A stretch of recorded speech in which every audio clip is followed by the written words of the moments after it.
দর্শক শ্রোতা, আমরা হলে আইছি গাইবান্ধা জেলার গোবিন্দগঞ্জ থানার অন্তর্গত। আমরা হলে ছাদেপুর আইছি, দেখো যে কিরকম গরম। আর এই গরমে আমরা হলে একটা কাম করবে চাচ্ছি। আমরা ছোট ভাই মিলে, এই যে হাইবুর সাহেব আছে, এটা আমার ছোট ভাই আছে, আমরা মিলে একটা কাম করবো, ডিম ভাজবো। এই ডিম ভাজা আজকে আমি আপনাকে দেখাবো, দেখো কেঙ্কা হয় ডিম ভাজা। আসো আসো আসো আসো। হ্যাঁ হ্যাঁ, ভিডিও তো করছি, তোরা বুঝোস না ভিডিও হসে না কি হসা, তো দেখলে পরে বুঝে পাবেন। আজ তোমরা আগে ডিম ভাজো। এখন আমার ছোট ভাই যাও স্যার ওদের ডিম ভাজার জন্য, ওই কিছু কিছু কাম করো স্যার। ডিম ভাজার জন্য কি করা লাগে আমি আপনাকে কিচেনে করে দেখাবার চাচ্ছি।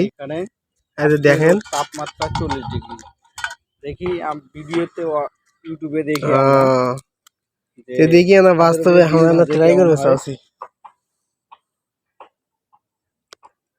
বাহ, কি সুন্দর যুগে ডিম ভাজা। এই ওদের তাপে ডিম ভাজবে আইছে। পরে আমি ভয়েস মারি দেব, সমস্যা নেই। আমরা এখন 10 মিনিট পরে আসলাম, আসে দেখি ডিমের এই অবস্থা। ডিম ওইরকমই আছে। যারা এই ডিম রোদে তাপ দিয়ে ভাজা ভিডিও ছাড়ে, এটা পুরোই বাটপারি ভিডিও। আপনারা কেউ দেখবেন না এক ভিডিও। এই যে দেখেন 10 মিনিট পরে আমরা আসে দেখি ওইরকমই আছে। এই যে দেখেন ঢাকনাগুলো গরম হয়ে গেছে, কিন্তু ডিম হয় নাই। ডিম ওইরকমই আছে, ডিম ভাজা হয় নাই। ডিমটাই নষ্ট, তেলগুলো গেল, আমরা খাবারও পেলাম না, কিছু করতে পারলাম না। না পারে যে আমার ছোট ভাই 7 আপ নিয়ে আসলো, প্রচন্ড গরমের ভিতর, রোদের ভিতর শরম পাচ্ছে ভিডিও দেখতে।